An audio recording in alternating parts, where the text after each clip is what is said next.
Who is Pannu? Is he a US citizen or a Canadian citizen?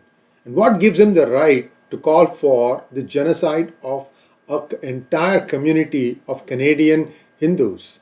Well, there are lots of stories floating around, and I'm going to share with you some of the observations from various people, and I want you to make up your mind as to what exactly Pannu is and who is he an agent of, Canada or United States or someone else. We don't know that question, but let us just look at all the facts that have been presented in front of us. I have 4 or 5 reference links that I'd like you to read for additional reading to get to the bottom of what is really going on. And I'll give you my analysis at the end on what could be happening in Canada. So to do all these things, I need your help. Please like this video, and if you have not subscribed to our channel yet, please do subscribe to our channel. So this is an article that came just hours ago on Hindustan Times. Looks like the Indian intelligence chief told the CIA director that the only reason they don't take action against SFJ's GS Pannu, who holds dual citizenship of US and Canada. So there's one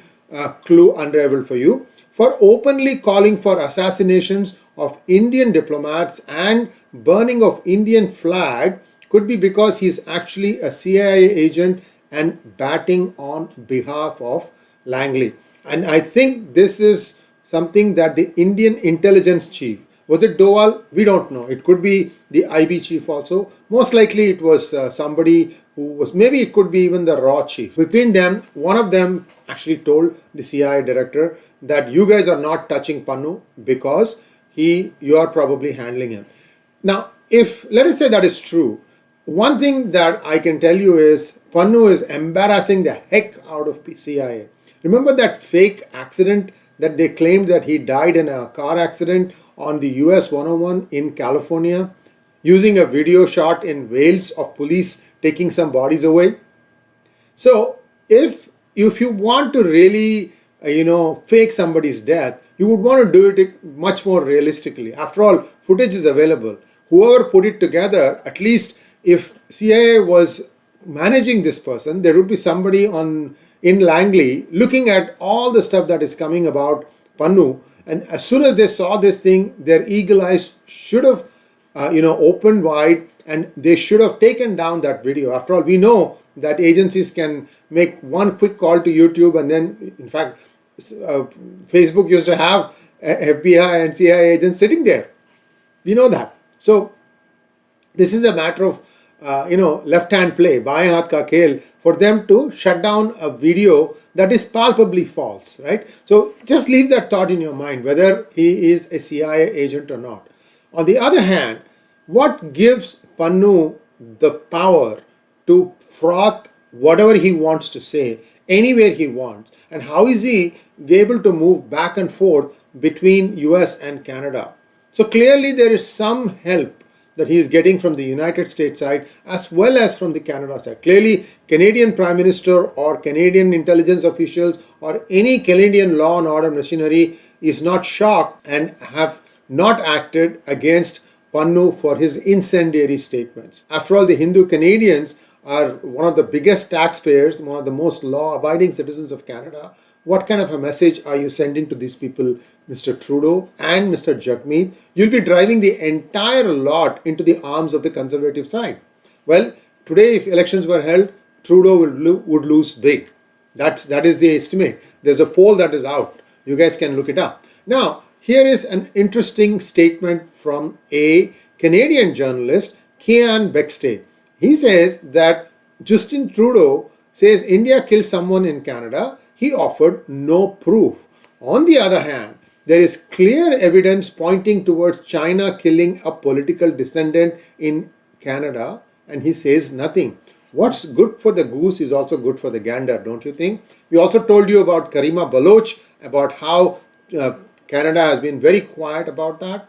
So somewhere, some other things are happening here. So I want you to kind of keep this in mind while framing your own conclusion on who's at fault, whether India had ordered the killing of Nijjar. And by the way, there is a big hole in this whole citizenship story also.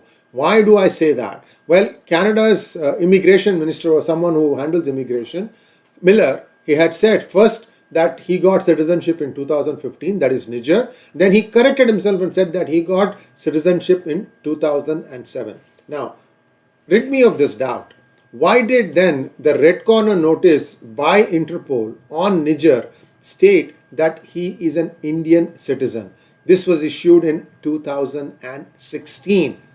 And having issued that, why did Canada not act on it? So lots of questions. Canada will not be able to answer all these questions. And the other interesting thing is they have been trying to come back. CBC channels have been coming back on trying to show what Canada has found so far. They said something about the Five Eyes, helping them with HumInt and other ints to establish that there was a connect between Indian diplomats and the killers. However, no names have been shared, shared so far. And also, diplomats will talk about all these things, especially when they are feeling the heat. If Nijjar was trying to kill people, in fact, you've been seeing a lot of killing. This guy from this gang killing this guy from this gang, then that person retaliating. Sidhu Moosewala is an excellent story. Goldie Brar is supposed to have killed him in Punjab, but both of these belong to gangs in Canada. For the longest time, Goldie Brar was rumored to be holed up in California. But yet, we don't know where he is now. Who's handling him? Whose asset is he? Can I ask that? What the heck is the FBI doing? I mean, how are you spending my taxpayer money? I'd like to know. Because so far, these people have not said a single word about many things that have happened in San Francisco. And I'm still waiting to hear which were the people who set fire to the consulate building in San Francisco, and if so, what kind of action has been taken by FBI or the San Francisco Police Department. You try to put them on the mat and ask hard questions, the San Francisco Police Department just whines and whines and whines. That's all I see. Unfortunate, but that is a sad fact. Anyway, this is the interesting story that came on CBC channel. This is a Canadian Broadcasting Corporation, I think. And they had people come in and make statements. The finance minister was an ex-journalist herself. However, she was weighing her words as if they were worth in gold and literally spent 5 minutes saying nothing. And everything here points to some sort of a game that's going on between India and Canada. One possibility is that Trudeau wants to go hard at India and try and get some concessions. I think I told this to you because there is a free trade agreement treaty that has been in the works. However, Canada has paused it, and I think India is still doing these things with other countries. EU is one, UK is another one, and so on and so forth. So, question I had asked a British journalist, Chris Blackburn, as to who is the loser in this, Canada or India, and he said very clearly it is Canada. So this is an impartial observer making his statement, and he also has gone on to say today in a tweet that he doesn't think that CIA is supporting Khalistan. Well, I'm sure the answer from CIA will be we neither confirm nor deny it. That is the usual answer for any question. Anyway, let's set that thing aside. What is the other possibility? You know that Canada is up for election. If not today, 6 months from now, 10 months from now. I mean, it can be happening as early as in a few months if Jagmeet Singh decides to withdraw support to the coalition of Justin Trudeau. Why do I say that? Is it possible that by calling India out in this Nijjar association, Justin Trudeau is actually trying to grab the Khalistani, in fact, Sikh vote completely from under Jagmeet Singh's control? You have two people here, Trudeau and Jagmeet Singh. And is it possible that Trudeau wants to completely negate the hold or the support that Jagmeet enjoys amongst the Sikh diaspora? Not all vote for him. In fact, we told you about how in 2015 hoodlums were sent in to make sure that only a set of people got elected and the others were actively persuaded to not even contest. So all these things are happening. Is it possible that this is the reason? Why do I ask that? Well, if you have observed 3 or 4 days now, Jagmeet Singh has been found in many people rallies, some of them in front of Trudeau's residence. I mean, if he's a member of the coalition, why would we also be shouting slogans right outside?